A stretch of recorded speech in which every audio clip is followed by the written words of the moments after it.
WhatsApp everybody, एक बार फिर से स्वागत है मेरे यूट्यूब चैनल के ऊपर। मेरा नाम है रोहित कुमार खन्ना। आज की इस वीडियो में हम नेप्रोक्सन टैबलेट के बारे में बात करेंगे, जिसका एज अ पेन किलर काफ़ी ज़्यादा इस्तेमाल करा जाता है।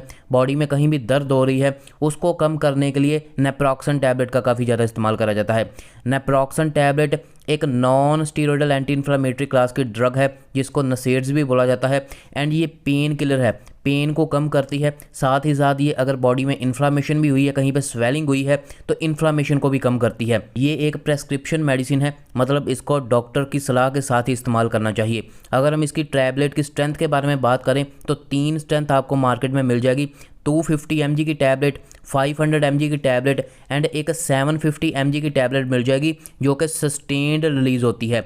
अगर हम इसके यूजेस के बारे में बात करें, काफ़ी ज़्यादा वाइड यूजेस हैं। सबसे इसका पहला एंड मेजर यूज़ है, ये हेडेक में काफ़ी ज़्यादा इस्तेमाल करी जाती है। चाहे वो टेंशन की वजह से हेडेक हो, माइग्रेन का हेडेक हो, किसी भी तरह का हेडेक हो रहा है एंड वो सीवियर है, उसका ट्रीटमेंट करने के लिए नेप्रोक्सन का इस्तेमाल करा जाता है। इसके अलावा बॉडी पेन, बॉडी में कहीं भी किसी भी तरह की पेन हो रही है तो उसमें भी नेप्रोक्सन का इस्तेमाल करा जाता है। चाहे वो जॉइंट्स में पेन हो, बैक में पेन हो, नेक में पेन हो, तो उसका ट्रीटमेंट करने के लिए as a pain killer naproxen का इस्तेमाल करा जाता है। इसके अलावा अर्थराइटिस में, चाहे वो ऑस्टियोआर्थराइटिस हो, रूमाटॉइड अर्थराइटिस हो, उसमें भी नेप्रोक्सन का इस्तेमाल करा जाता है दर्द को कम करने के लिए। एंड गाउट में भी नेप्रोक्सन का इस्तेमाल करा जाता है दर्द को कम करने के लिए। इसके अलावा अगर टूथ में पेन हो रहा है, दांतों में दर्द हो रहा है, तो उसका ट्रीटमेंट करने के लिए भी नेप्रोक्सन का इस्तेमाल करा जाता है। इसके अलावा अगर मसल्स में पेन हो रहा है या फिर टेंडन में इन्फ्लामेशन आ चुकी है तो उसकी वजह से पेन हो रहा है, उसको कम करने के लिए नेप्रोक्सन का इस्तेमाल करा जाता है। हील पेन हो रही है, एड़ी में अगर दर्द हो रहा है, उसको ठीक करने के लिए भी नेप्रोक्सन का इस्तेमाल करा जाता है। अगर कोई भी इंजरी की वजह से किसी भी बॉडी पार्ट में स्वेलिंग आ गई है, इन्फ्लामेशन हो गई है, तो उसको कम करने के लिए भी नेप्रोक्सन का इस्तेमाल करा जाता है। इसके अलावा अगर पेन, इन्फ्लामेशन एंड फीवर तीनों इकट्ठे हुए हैं तो इन तीनों के लिए नेप्रोक्सन का इस्तेमाल करा जाता है। किडनी स्टोन का अगर पेन हो रहा है, उसको ठीक करने के लिए नेप्रोक्सन का इस्तेमाल करा जाता है। मेंस्ट्रुअल पेन में भी जब दर्द होता है, मेंस्ट्रुअल टाइम में मेंस्ट्रुअल पेन जब होती है, उसको भी ठीक करने के लिए नेप्रोक्सन का इस्तेमाल करा जाता है। इसके अलावा एनकाइलोजिंग स्पॉन्डिलाइटिस, जिसको कि बैम्बो स्पाइन भी बोला जाता है, आप स्क्रीन के ऊपर देख सकते हैं, ये स्पाइन की ऐसी कंडीशन हो जाती है, तो इसको ठीक करने के लिए भी नेप्रोक्सन का इस्तेमाल करा जाता है। ये मेजर नेप्रोक्सन के यूज है। Mainly pain, inflammation and fever को कम करने का, अगर बॉडी में कहीं भी पेन, स्वेलिंग हो गई है, इन्फ्लामेशन हो गई है, उसको कम करने के लिए नेप्रोक्सन का इस्तेमाल करा जाता है। अगर हम इसकी डोजेस की बात करें तो 500 से लेके 1000 mg per day naproxen patient को दी जाती है। अगर 250 mg वाली टैबलेट की बात करें तो वो दिन में 2 से 3 बार आप पेशेंट को दे सकते हो।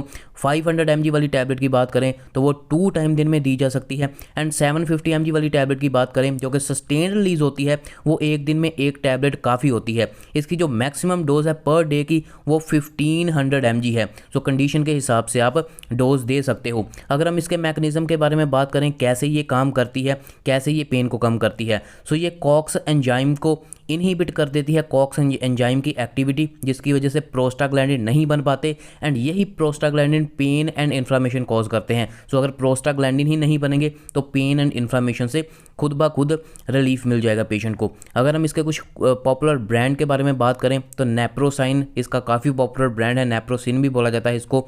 इसके अलावा आपको प्रॉक्सीडोम मिल जाएगा, नियोप्रॉक्स मिल जाएगा एंड नॉक्सडैम आता है, नॉक्सडोम आता है एक ब्रांड, जिसके साथ में इसके नेप्रोक्सन के साथ में डोमपेरिडोन भी होता है।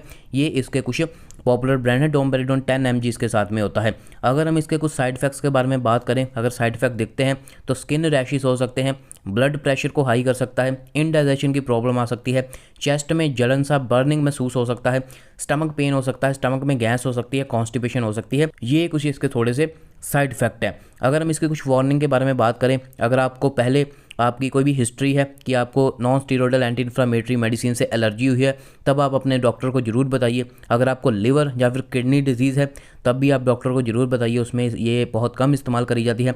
अगर कोई भी स्टमक का अल्सर है, चाहे वो पेप्टिक अल्सर हो, ड्यूडेनल अल्सर हो, तब भी आप नेप्रोक्सन का इस्तेमाल ना कीजिए। आपको कोई भी हिस्ट्री है हार्ट डिजीज़ की या फिर ब्लॉकेज की, हार्ट में कोई भी ब्लॉकेज है, तब भी आप नेप्रोक्सन का इस्तेमाल मत कीजिए। जो 12 साल के कम उम्र के बच्चे हैं उसमें नेप्रोक्सन मेनली अवॉइड ही करी जाती है। अगर हम प्रेगनेंसी की बात करें तो उसमें जो लास्ट के 3 मंथ होते हैं, 7th 8th 9th मंथ जो प्रेगनेंसी में होता है उसको छोड़ करके बाकी पूरी प्रेगनेंसी में नप्रोक्सन इस्तेमाल करी जाती है। लेकिन मैं आपको एडवाइस दूंगा कि प्रेगनेंसी में नप्रोक्सन को आप अवॉइड करें और कोई नॉन स्टेरॉयडल एंटी इन्फ्लामेटरी मैंने बहुत सारी बताई हुई प्रेगनेंसी में आप कौन से इस्तेमाल करना चाहते हैं, कौन से इस्तेमाल करेंगे वो आप इस्तेमाल कीजिए। अगर हाई ब्लड प्रेशर की प्रॉब्लम है तब भी आप अपने डॉक्टर को ज़रूर बताइएगा। सो ये थी पूरी की पूरी वीडियो नेप्रोक्सन टैबलेट को लेके। आई होप कि आपके सारे क्वेश्चन क्लियर हो गए होंगे। ऐसी और practical based market based video मेरे चैनल के ऊपर मिलती रहेंगी। अपने मेडिकल फार्मा नर्सिंग रिलेटेड दोस्तों के साथ मेरे चैनल को शेयर कीजिए, चैनल को सब्सक्राइब कीजिए, बेल आइकन पे ऊपर जरूर क्लिक कीजिएगा। अगर इंग्लिश में वीडियो देखना चाहते हैं तो मेरे channel learn about drug description में लिंक मिल जाएगा, वहाँ पे जाके फॉलो कीजिए। आप मेरे को मेरे इंस्टाग्राम रोहित कुमार हेल्थ के ऊपर जरूर फॉलो कीजिएगा। कोई भी क्वेश्चन है वहाँ पे आप मेरे से पूछ सकते हैं। Thank you so much.